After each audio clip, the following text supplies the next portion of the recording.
Welcome to the Creative Life Story Work podcast, where we explore how a creative approach to life story work can help children and young people who are in care make sense of their past and build a brighter future. A new model for life story work is being rolled out in the northeast of England, and this podcast shares the latest learning and investigates how it could help improve the lives of care-experienced children and young people across the country. My name is Dawn Williams and I am an associate at Blue Cabin, one of the partners on this exciting work in the region. Today we are exploring how life story work is crucial in supporting children and young people and their trusted adults during the process of adoption. I'm absolutely delighted to welcome to our podcast studio two guests with personal and professional experiences to offer our conversation. Joanne Stoddart is panel manager at Adoption Tees Valley, a regional agency who find families for those children needing adoption. You will have met Joanne in her previous role at Darlington Borough Council as head of service, where Joanne was instrumental in the rollout of creative life story work. And we are delighted that Joanne is able to spend a day a week with us at the moment at Blue Cabin. And our other guest now, Blue Cabin always offer the invitation at the end of every podcast. If you've got a conversation you would like to have, give us a ring and we'll have a cuppa and a chat. And we're so pleased that our next guest did exactly that. Tommy Dillon, welcome, is a researcher based in the School of Design at Northumbria University. He's a digital product designer, creative technologist and researcher, and he is concerned with how digital artefacts can support emotional aspects of well-being by providing meaningful, positive experiences. A huge, warm Blue Cabin New Year welcome to you both, Joanne and Tommy. Welcome this afternoon. Thank you, Dawn. Thank you. Lovely to have you here. And Tommy, definitely welcome. You're the first guest who's ever rang us up and said, yeah, I want to chat with you. So you're really, really welcome. Thank you very much. I wondered, Joanne, just to set the scene a bit, because in previous podcasts we've heard about creative life story work, therapeutic life story work, and I think some of our listeners would be interested to know what that's like during the adoption process. Is it the same? Is it different? So could you give us a brief overview of what your role what that involves at Adoption Tees Valley? Well, technically, it doesn't actually involve Adoption Tees Valley because it's the child social worker who's responsible for completing a life story book for a child who has a plan for adoption. So it's very different. So Adoption Tees Valley would just be more responsible for trying to ensure that that book was available. And when we're talking about books as opposed to creative life story work or life story work for children with a plan of, for example, long-term fostering, it is very different. A book is produced varying different qualities, I would say. I think that's probably a fair comment. And what has to be remembered is social workers may not touch adoption at all through their career, or may only come across a child with a plan of adoption once in a while. So don't necessarily learn or the skills that they need to produce a very good quality life story book for a child, predominantly a baby. But yes, so it's very different. Interesting, right from the get-go then, about a very different experience for the social workers than some of the colleagues that we've been working with in the 3 local authorities who've been attending our life story live classrooms, for instance. So very, very different immediately. Thank you. Tommy, a similar question to you. Would you like to, from the School of Design, that seems like quite a huge leap into life story work. And I'm wondering whether you would like to tell us how that has become your area of research. So yeah, it all started really through my own experience of the adoption process. So during lockdown we adopted, and we went through the process. And, it struck me actually when I received the book, our whole process, the adoption process was great. The social workers were great. We felt very supported. But we were actually quite surprised when we received the life story book. It wasn't quite of the quality that we had expected. And I guess, as a designer, I was particularly critical. I understand that people don't necessarily have the background or the experiences, but as a designer, I was very interested in the way in which it had been presented, the use of images. And I guess that inspired me to look at, how we could start to improve that and what role design could play, what role creative practitioners could play in supporting people with making these books better. And so that was kind of underpinned that. And also, it became quite clear through the adoption community that these books were really important for people. They were really passionate about ensuring these books could be better and that could support them better. And so that led me into this interest in life story books. And some of the first things that we did, which I can talk about, was to talk to other adopters about their experiences of life story books, which really started to highlight for me the importance of images and some of the ways in which images in particular could be better used. And that's something we can continue to talk about. So that's the journey for me, and this is why it's become an interest. I guess it is quite a shift because normally I work with a lot of digital technology.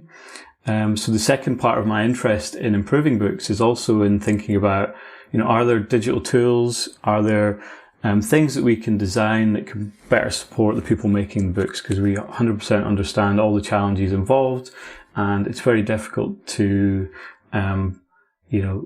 the additional training that's required perhaps to think more visually isn't necessarily there. And so we want to think about how we can design tools to support people as much as anything else. You're pinpointing there about use of images and the importance of that and how that might be better used. Joanne, with your knowledge of creative life story work, I'm wondering if that's something that's resonating with you as well in terms of the work that the artists were doing in terms of thinking about the themes for life story work. Yeah, I mean, what you've said there, Tommy, is really interesting, and sadly, I think a reflection on how local authorities approach life story books for children with a plan of adoption. I mean, there's an assumption there that people are trained as to how to present a book. In my experience, you aren't trained in how to present a book. You're looking at the usual practice where you're looking at somebody else's book that's been prepared, and if you've picked a decent one, that's great, but if you picked a poor one, you're not necessarily going to understand the quality that you need to be aiming at. In terms of images that you're talking about, Tommy, I'm just conscious that a lot of the time the opportunity to gather good quality photographs of parents and family members sometimes is missed. If it's not happening right at the beginning, it can be missed as parents, as the social workers struggle to engage parents as care proceedings are going through, especially when adoption's mentioned. Parents do tend to disengage for obvious reasons with the social worker, and if the opportunities are missed at an earlier stage to try and secure various different images, I know social workers who are trying to just gather photographs from different, social media sources, and that might very well be the only photograph somebody has of a birth parent is an image from Facebook, for example. And I think just in terms of my experience of the quality of some of the life story books, while the information may very well be there, it is exactly as Tommy's described. It's not presented well. Just as a reflection, I recently reconnected with a 21-year-old young woman who I was a social worker for very recently, and her adoptive parents. And I met with them, and they brought their life story book that I'd prepared as a social worker over 20 years ago. And it was quite fascinating to sit there, because I was quite sort of nervous about looking at it, thinking, oh gosh, what quality was it? And I don't think matters have moved on particularly since I did that sort of just over 20 years ago. So you're looking at paper books and you're sandwiching in photographs and typing in narrative.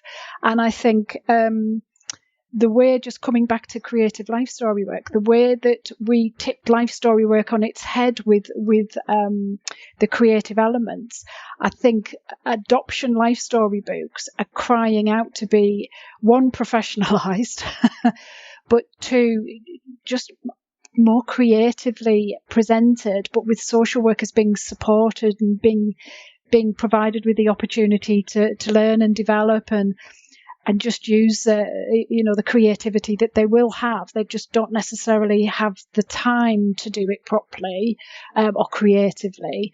So I think anything that can support social workers to produce the correct, really good quality information for a child is absolutely critical, because that book will be with that child through their duration through into adulthood. And it also helps parents like Tommy to support their child when they have those questions. And 9 times out of 10, adoptive parents continue that original life story book with the next chapter of their life. So it's really critical that the information is there, that it's kept well, that it's a professional looking document as well. That child has to understand that they were very much cared about. And that has to be the priority. And unfortunately, some of the quality of books that are provided don't necessarily give that message. In my opinion, in my experience, that might not be the same for every local authority. And I'm not specifically talking Darlington here, by the way. I see others from different local authorities as well. What I'm interested in finding out is, what are the things that you've been experimenting and playing with, and where have you had success or challenge, or where has it worked, or where could we be pushing things? Because in my head I'm thinking, artist training, social worker training, let's get them all together, let's have a sandpit, let's play and see what we could come up with. So, but I don't want to steal your thunder, Tommy. No, it sounds great. I just wanted to kind of build on that as well and say, obviously part of it's creativity, but also what we've been very interested in is also kind of being a little bit critical as well, because certainly the interviews that we did some early interviews with adopters. We had 11 adopters and we had them talk about their life story books, and we specifically sort of asked them to be a little bit detailed about kind of the things that were worrying for them, or the things that they liked and what was working, and trying to think about it visually, so to actually kind of draw out some of the images that they felt weren't working and why, alongside the story itself. So the use of clip arts is a challenge, actually, and often the messages that are conveyed by the clip arts are exaggerated. And this was a thing that came up through some of these interviews, examples of images that skewed the story that was written, for example. So the story was saying one thing, but the image was showing an image that was quite fairy tale like, or, for example, it was a mother with a crock pot, when actually, it was felt by the adopter that didn't well represent who they saw as birth mum. So there's all these really interesting and challenging kind of design decisions that require a kind of element of critical thinking, I guess. And for example, other things include, talking about birth dad and using an image that's potentially kind of could incite shame. And these are things that adopters were talking about. And these are some of the reasons that they felt uncomfortable necessarily using these books. So it's almost, it's creativity, but it's also kind of being critical and really carefully thinking through what messages are being conveyed by those images, and also how, the story relates to those images. So how does the images support what the story is telling? How can, if you think about it as a design problem in terms of interaction between the parent and the child, or the grown-up and the child, then how do those images support the conversation as well? Especially if you think about preschool children, early primary children, the evidence says they use pictures a lot. They read the pictures. The pictures are really important and essential in them understanding the story. and it has a big influence on that. And parents also use those images to create those conversations. So it's not photos are essential and really important, but it's also, how can you use some of those kind of illustrations and other sorts of images appropriately? And so it's almost like being a little bit more critical about it and finding ways to help people to understand and read images in a way that can help them do that. And actually, when we're talking about clip arts, there's some quick gains to be made by using kind of databases of stock images, where there's slightly higher quality. And one of the things we kind of talked about in one of our papers in the discussion was this idea of, can we support social workers, people making the books, by giving them a database of images that's kind of a little bit more curated, but higher quality images with some guidance on how they might be used. Because a big problem seems to be around, feeling that you need to put an image in because you have to fill the page, and going on to Google image search and finding some of the first images you find without really kind of homing in on what you're actually trying to say. And it's, I think it's because people are under pressure, like you say, and it's time and resources. But it feels like, with some kind of visual guide or simple tools, actually you can make this process potentially quicker, but still have that kind of criticality alongside the creative aspect of this. So I think, it's critical as much as it is creative, I think. For me. I think, Tommy, just talking about sort of the images, the stock images, I think there's an assumption that social workers understand how to access images and how to transfer images onto Word documents, for example, and things like that. And I think if everybody started from that base level, that's not their skill set necessarily, and the age range of a lot of social workers, the younger ones coming in might be very comfortable with that, but you still have the more mature social workers who aren't that comfortable with IT particularly, and wouldn't know where to start. So I do think any support at all would be welcomed by social workers who are preparing life story books in any shape or form. But you're right, we don't, as local authorities, we don't have like design teams behind us supporting. You're very much left on your own to develop things. It's the same with like PowerPoint presentations. They're only as good as what you can find that you can access, like you say, on Google search. So it is interesting, isn't it, that there's this assumption potentially from adopters possibly to think that they should be better quality when actually you haven't got the resources there to support the quality that you would want to be producing. So genuinely, if there was to be a stock image particularly aimed at creating life story books, I genuinely know people would be absolutely welcoming that, however that was to happen.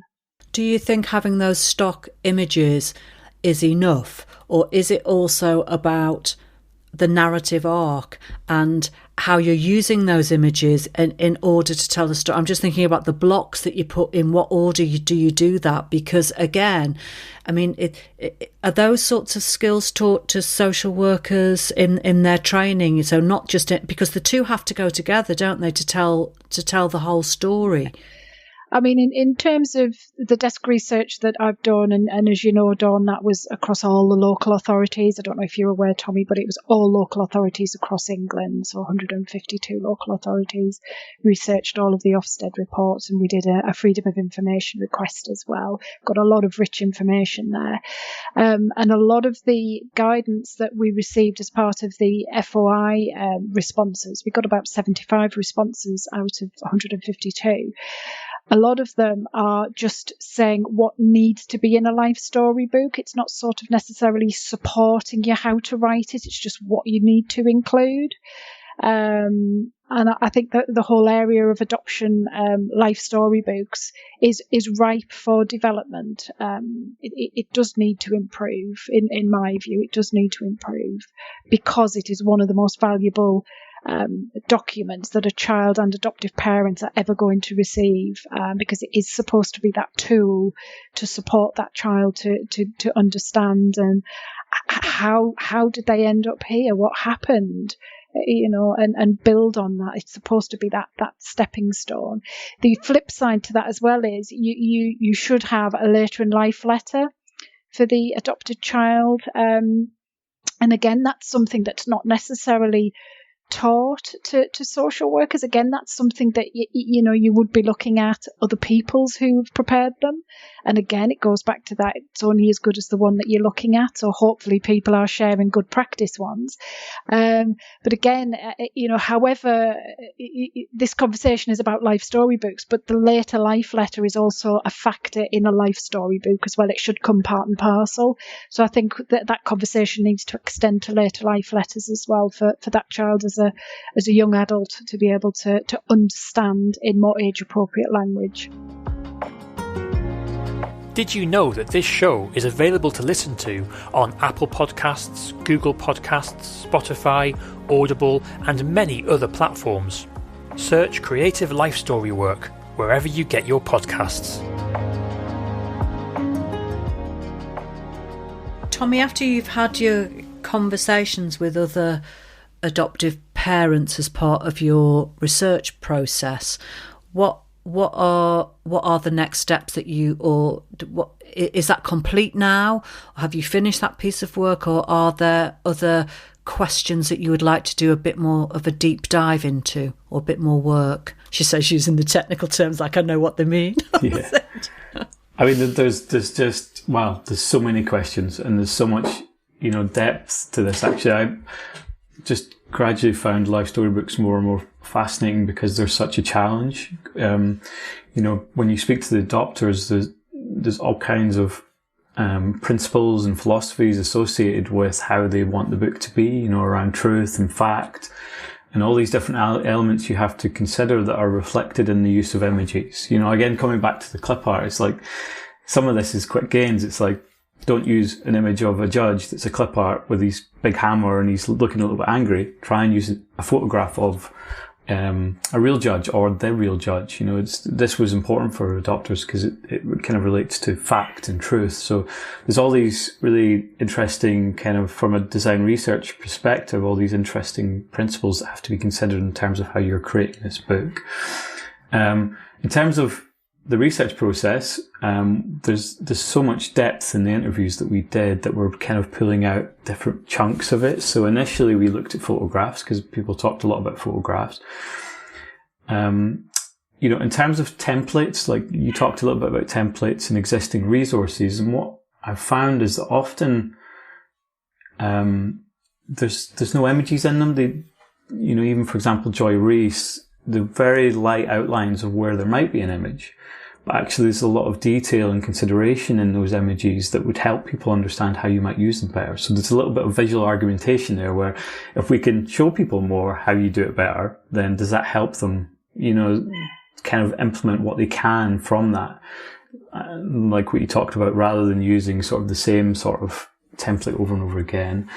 So there's a lot there around the potential of kind of simple visual guides to support people, visual argumentation that kind of convinces you of the value of images, which is quite hard to understand unless that's your background. You do read images. The messages, especially for children, are very important to them. In relation to photos, again, photos are obviously really, really important, but in terms of research, there's quite a lot of kind of detail around what individual images are actually showing. It's not just saying, here's a bunch of photographs. When you actually kind of hear about how adopters have seen how their children have responded to them, then, there's photos that show emotions of the child, which are actually quite complex. So including images where they're not necessarily happy, seem to kind of encourage a lot of conversation. It's useful as a tool for the adopter because they can talk about what those emotions were at that point in that journey for the child. You're being kind of honest about some of these emotions, and these are things that adopters, talked about. Obviously the importance of photos of birth family in conveying love and seeing some of that early on in that journey, where that's possible. And other examples include, for example, photos. The one adopter talked about a photo with birth dad, so the birth child and birth dad, and they both had the same football top on, and the importance of this because they were able to go to the same football match. So these kinds of photos kind of pervade everyday life in some way, and they create opportunities for communicative openness in these experiences for the children. So, in terms of research, it's not just photos, it's can we actually look more closely at the photos and understand what's in them and what the meaning of them is.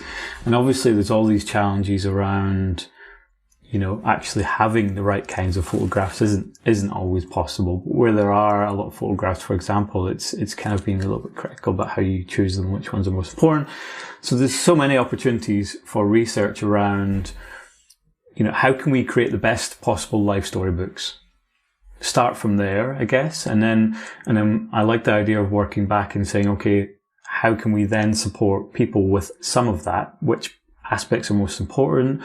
And how can we create tools to support that? Rather as kind of holding back, and saying we don't have the resources, these are really important books. What qualities do we want from them? And kind of starting that conversation and going into more detail about how that can be achieved.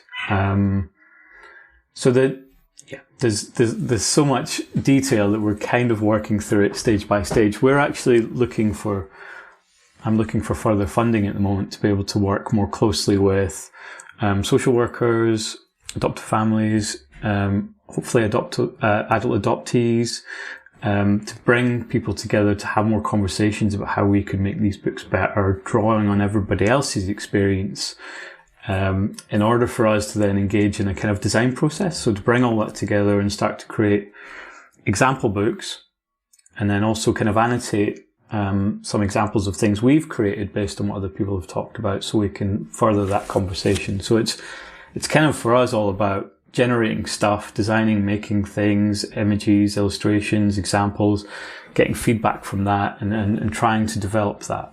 And then the big second part which is a massive challenge, which is also very fascinating, is how can we support people with that, and how can we, again, coming back to that, it's creativity, but it's also being critical in how you read images. And some of that might just be advanced templates. There's so much opportunity digitally in thinking about how we can move beyond using PowerPoint and replicating other PowerPoints towards slightly more advanced templates, that, for example, there's easy to use software online, things like Canva. So can we build on those kinds of principles, whilst still providing some guidance around the choice of images? So there's massive potential, really. Huge potential. Joanne, from all of the that ambition that Tommy has just described, are there things there that are leaping out at you in your role at, well, not your role, but for Adoption Tees Valley, thinking, oh, we could be part of that? I think all of it, to be fair, Dawn. All of it. I think it's an area that's pretty much just been left alone for such a long time. And I think the louder adopters sort of shout, like yourself, Tommy, about the quality of the information that's coming to you and your family, the better, really. But I think all of it, I think, any support that can be offered to social workers, to support them in their pursuit to produce good quality, outstanding quality books for the benefit of the child and their family, their adoptive family, I just think would be welcome. So I think everything that you're talking about there, Tommy, is absolutely fascinating. However it happens, it is fascinating, and I think anybody who's involved with adoption in any shape or form would be interested in hearing more about that, genuinely. Thank you very much, Joanne and Tommy. What an amazing conversation. We could talk all afternoon, and maybe we'll set up another podcast, Tommy, when you've done hopefully been successful in your funding and done a bit more work, and we can come back, reconvene, and tell the tale of of the next steps of your research project and your design process. Absolutely fascinating. Thank you very much, both of you, for your time this afternoon and for sharing such valuable insights. Thank you very much. Thank you, Dawn. Thanks, Dawn.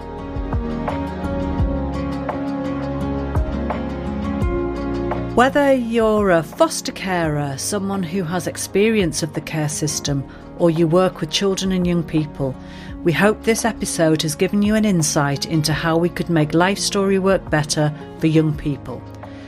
You can find out more about our show at wearebluecabin.com/podcast, and we'd really love to hear your thoughts. You can record and send a direct question or message to the show via the website, or you can tweet us at wearebluecabin. If you'd like to listen to future episodes, remember to subscribe wherever it is you usually get your podcasts.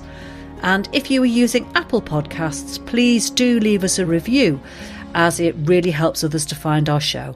Bye for now. The theme music on this show is by Madurfan, sourced from Pixabay and used under license. You've been listening to an Anya Media production for Blue Cabin. Find out more at anyamedia.net/podcasts.